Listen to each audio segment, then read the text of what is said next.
আমি যে আয়াতে করিমা আপনাদের সামনে তেলাওয়াত করেছি এর গুরুত্ব আমরা মুসলমান জাতি কতটুক উপলব্ধি করতে পেরেছি তা আমি জানি না।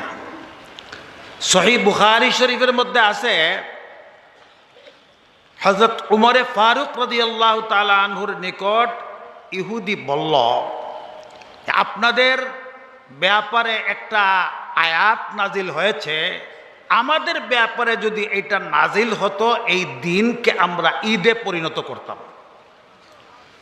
হযরত উমরে ফারুক রাদিয়াল্লাহু তাআলা আনহু সুজা জবাব না দিয়ে একটু হিকমতপূর্ণ জবাব দিলেন। বললেন যে আমি জানি আয়াত কখন নাজিল হয়েছে, আল্লাহর রাসূল তখন কোথায় ছিলেন, সার্বিক ব্যাপার আমি জানি।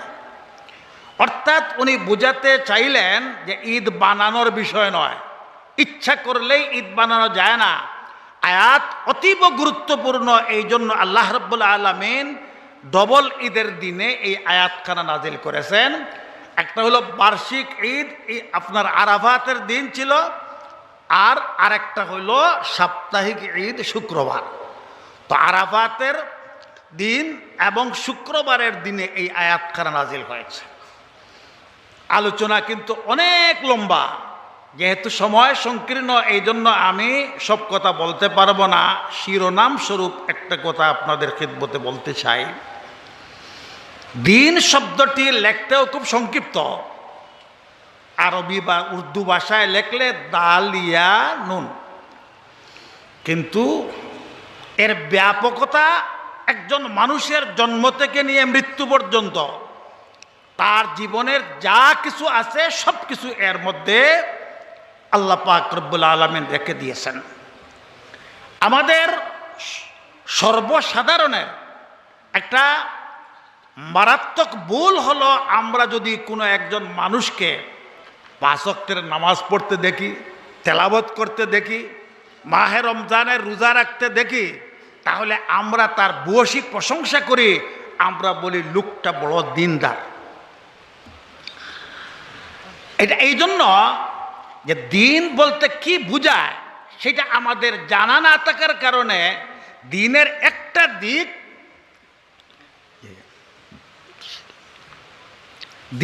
একটা দিক তার মধ্যে বিদ্যমান, এই জন্যই আমরা বলি যে সে খুবই দিনদার। আসলে দিন 5টা জিনিসের সমন্বয়ে। 1 নম্বর হইল আকায়েদ, আকীদা, বিশ্বাস। 2 নম্বর হইল ইবাদাত, নামাজ, রোজা, হজ, যাকাত ইত্যাদি। 3 নম্বর হইল মুআমালাত, লেনদেন। আর 4 নম্বর হইল মুআশারাত, পরস্পরের আচার আচরণ। আর 5 নম্বরে হইল আখলাক। তো যে মানুষটার আকীদা বিশ্বাস আহলুস সুন্নাত ওয়াল জামাতের মোতাবেক, যার আমল ইবাদত সাইয়্যিদুল মুরসালিন মুহাম্মদুর রাসূলুল্লাহ সাল্লাল্লাহু আলাইহি ওয়াসাল্লামের সুন্নাহ বা আদর্শ মোতাবেক, যার লেনদেন পরিপূর্ণ স্বচ্ছ পরিষ্কার, এর মধ্যে কোনো ধরনের কোনো ঝামেলা নেই, ইসলামী বিধান মোতাবেক তার লেনদেন আছে, ঠিক এরকমভাবে তাদের পরস্পরের আচরণ ইসলামী তরিকা মতো আছে। আর রাসূল পাক সাল্লাল্লাহু আলাইহি ওয়াসাল্লামের আখলাকের মতো, যার মধ্যে আখলাক আছে, সেই লোকটাই হইল প্রকৃত দিনদার। তো এখানে আমার যে উদ্দেশ্য ছিল যে কথাটা বলার, সময় হবে না বিদায় বলতে পারবো না, তো সংক্ষিপ্তভাবে একটা কথা মনে রাখবেন। দিন হইল একটা জীবন ব্যবস্থা। হযরতে আদম আলাইহিস সালাম থেকে শুরু করে ঈসা আলাইহিস সালাম পর্যন্ত আল্লাহ পাক রব্বুল আলামিনের পক্ষ থেকে যে জীবন ব্যবস্থা আল্লাহ পাক রব্বুল আলামিন দিয়েছিলেন, আল্লাহ পাক রব্বুল আলামিনের মনোনীত দিন, যার সূচনা হয়েছিল হযরতে আদম আলাইহিস সালাতু ওয়াস সালাম থেকে ঈসা আলাইহিস সালাম পর্যন্ত, এই দিন পরিপূর্ণ হয় নাই। আল্লাহ তাআলা লক্ষ লক্ষ নবী রাসূল পাঠিয়েছেন, কিন্তু কোন নবী রাসূলকে কিয়ামত পর্যন্ত আগত মানব গোষ্ঠীর জন্য পাঠাননি এবং সারা বিশ্বের মানব গোষ্ঠীর জন্য পাঠাননি। সর্বশেষ আখিরি রসুল সৈয়দুল মুরসালিন মুহাম্মদুর রাসূলুল্লাহ সাল্লাল্লাহু আলাইহি ওয়াসাল্লামকে আল্লাহ পাক রব্বুল আলামিন কিয়ামত পর্যন্ত আগত মানব গোষ্ঠী এবং বিশ্বের সমস্ত মানুষের জন্য নবী হিসাবে আল্লাহ তাআলা পাঠাইছেন এবং আসমানি হেদায়েতের চূড়ান্ত কিতাব আল কুরআনুল কারীম আল্লাহ পাক তার উপর নাজিল করেছেন, যে কিতাবের পরে কিয়ামত পর্যন্ত আর কোনো কিতাব নাজিল হবে না, যে রসুলের পরে কিয়ামত পর্যন্ত আর কোনো রসুল আসবেন না।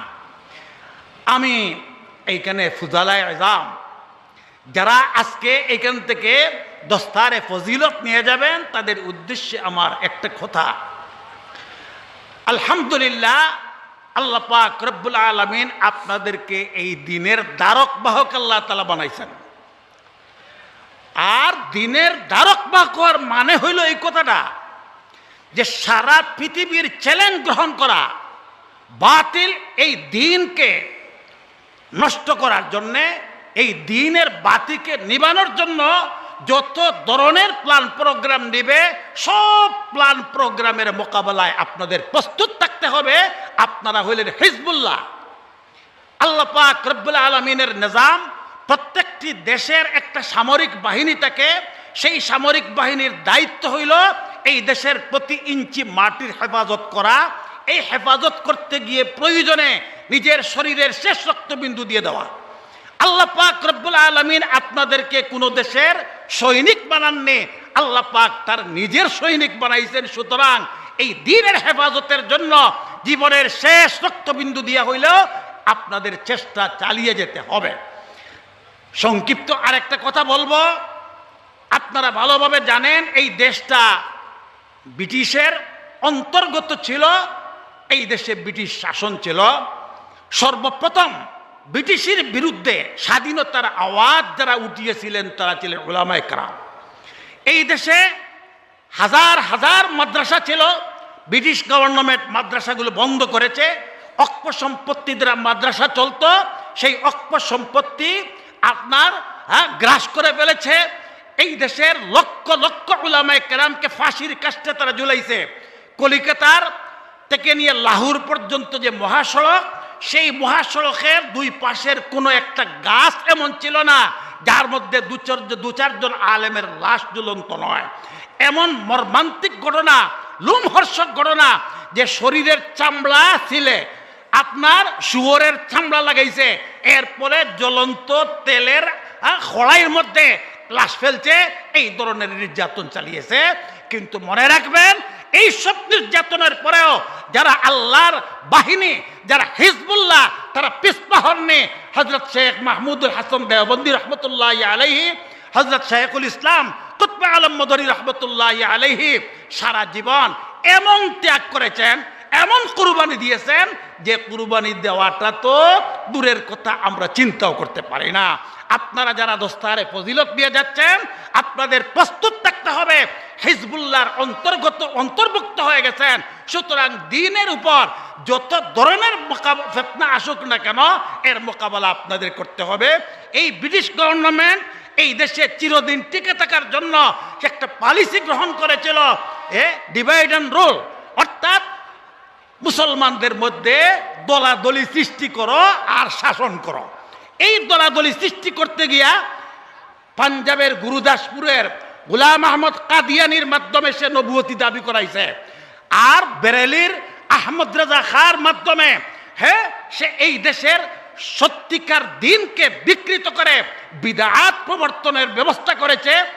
আর আহলে হাদিস নামে একটা দল, যাদেরকে এরার নামটা বরাদ্দ করেছে ব্রিটিশ গভর্নমেন্ট, আমাদের কাছে কিতাব আছে কখন কিভাবে তারা সেই নাম বরাদ্দ করলো। এই তিনটা ফিতনার মাধ্যমে এই ভারতবর্ষের মুসলমানদেরকে বিভিন্ন দল উপদলে বিভক্ত করে এখন এই পর্যায়ে পৌঁছে যারা সারা বিশ্বের উলামায়ে কেরাম একমত যারা কুফরের উপরে, অর্থাৎ গোলাম আহমদ কাদিয়ানির দল, এরা যে কাফের এর মধ্যে কারোর কোনো রকমের কোনো সন্দেহ নাই। কিন্তু এই দলটি তারার নাম বলে কি আহমদি মুসলিম জামাত। এই ধোঁকাবাজির কারণে মুসলমানদের সন্তানরা মুসলমানদের কন্যা তারা বিবাহ করতে পারে, আর তাদের মেয়ে মুসলমানরা বিবাহ করতে পারে, এরা মসজিদে এসে নামাজ পড়তে পারে, বয়তুল্লাহ গিয়া তারা ঢুকতে পারে। তো মনে রাখবেন, এরা যে কাফের, এই কুফরির উপর যদি কারোর সন্দেহ থাকে, সেও মুসলমান থাকতে পারবে না। সুতরাং আমরা বহু আগের থেকেই উলামায়ে কেরাম এই দাবি জানিয়ে আসছেন যে সরকারিভাবে তাদেরকে অমুসলিম সংখ্যালঘু ঘোষণা করা হোক, যাতে করিয়া তারা তাদের আসল পরিচয় টিকে থাকতে পারে আর তারা মুসলমানদেরকে ধোঁকা দিতে না পারে। আপনারা কি এই দাবি সমর্থন করেন? সবাই সমর্থন করেন? তাহলে আমরা মাননীয় প্রধানমন্ত্রীর কাছে আমরা এই মাজমায়ের এই বিশাল মাহফিলের পক্ষ থেকে আমরা এই দাবি জানাচ্ছি যে সরকারিভাবে কাদিয়ানীদেরকে অমুসলিম ঘোষণা করা হোক। আমি আলোচনা আর বাড়াবো না, আমি দোয়া করি আল্লাহ পাক এই ফুজালাদেরকে যেন হিম্মত দান করেন, জামিয়া তৌকুলিয়াকে যেন আল্লাহ কবুল করেন। হযরত মাওলানা বদরে আলম রহমতুল্লাহি আলাইহি তার কবরকে আল্লাহ পাক রব্বুল আলামিন যেন নূর দ্বারা ভরে দেন। ওয়া আখিরু দাওয়ানা আলহামদুলিল্লাহি রাব্বিল আলামিন। আসসালাতু ওয়াসসালামু আলা সাইয়্যিদিল মুরসালিন ওয়া আলা আলিহি ওয়া সাহবিহি আজমাইন। আসসালামু আলাইকুম ওয়া রাহমাতুল্লাহ। আস্তাগফিরুল্লাহাল আযীম আল্লাযী লা ইলাহা ইল্লা হুয়াল হাইয়ুল কাইয়্যুম ওয়া আতুবু ইলাইহি ওয়া লা হাওলা ওয়া লা কুওয়াতা ইল্লা বিল্লাহিল আলিয়্যিল আযীম। দোয়া করুন। আলহামদুলিল্লাহ আলহামদুলিল্লাহিল্লাযী হাদানা লিহাযা ওয়া মা কুন্না লিনাহতাদিয়া লাওলা আন হাদানাল্লাহ। لقد جاءت رسل ربنا بالحق اللهم صل على سيدنا محمد كلما ذكره الذاكرون وكلما غفل عن ذكره الغافلون. ربنا ظلمنا أنفسنا وإن لم تغفر لنا وترحمنا لنكونن من الخاسرين. ربنا لا تزغ قلوبنا بعد إذ هديتنا وهب لنا من لدنك رحمة إنك أنت الوهاب. يا أرحم الراحمين يا أكرم الأكرمين. আল্লাহ তোমার হাবিব ফরমাইছেন শুক্রবারের কোন এক সময় দোয়া কবুল হয়, বলো ইয়া আল্লাহ তোমার মকবুল বান্দাদেরকে নিয়ে উলামায়ে কেরামদেরকে নিয়ে হুফাজে কেরামদেরকে নিয়ে তোমার শাহী দরবারও হাত পেতেছি। আল্লাহ ইয়া আল্লাহ তোমার মকবুল বান্দাদের ওসিলায় আমাদের দোয়া তুমি কবুল করে নাও। ইয়া আল্লাহ মাহফিল কর্তৃপক্ষ যে আশা করেছেন সেই আশা তুমি পূরণ করে দাও। ইয়া আল্লাহ বারিশের রহমতের আমাদের প্রয়োজন আছে, তবে আজকের দিন ভিক্ষা চাইতেছি মাওলা এই মাহফিল এবং তার আশপাশকে তুমি হেফাজত ফরমাও।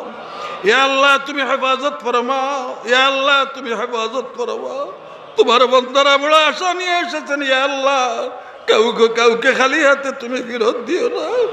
ইয়া আল্লাহ যারা দোয়ার জন্য দরখাস্ত করেছেন সবার মাকাসিদে হাসানা তুমি পুরা ফরমাও। আল্লাহ যারা অসুস্থ তাদেরকে শিফায়ে কামিলা দান ফরমাও। ইয়া আল্লাহ হযরত মাওলানা আনোয়ার শাহ সাহেব এখানে আসার কথা ছিল, দীর্ঘদিন যাবত অসুস্থ, মাওলা তাকে শিফায়ে কামিলা হায়াতে তাইয়্যিবা দান। ربنا تقبل منا إنك أنت السميع العليم وتب علينا إنك أنت التواب الرحيم. بفضل سبحان ربك رب العزة عما يصفون وسلام على المرسلين والحمد لله رب العالمين. آمين آمين آمين.